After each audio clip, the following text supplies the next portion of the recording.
Okay, if you happen to have a lateral view of the chest, I like to divide that up into the anterior, middle, and posterior mediastinum.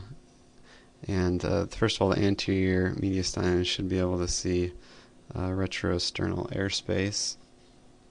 And then just working back posteriorly, you can see the heart here, the aortic arch coming across here. And then you've got the left pulmonary artery here, which is draping across.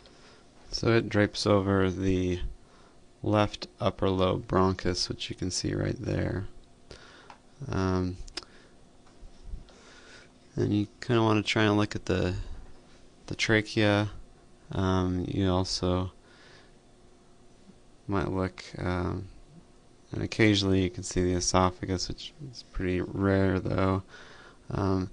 You got a couple lines over here that often confuse people, but these are the scapulae bilaterally. Then posteriorly, you can see the spine. It's important to look for compression fractures.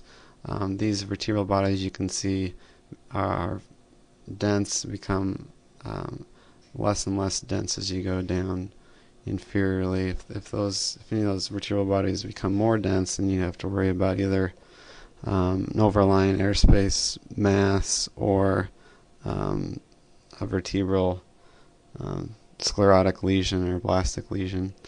And then you want to look at the bilateral hemidiaphragms, and you want to see nice sharp costophrenic angles.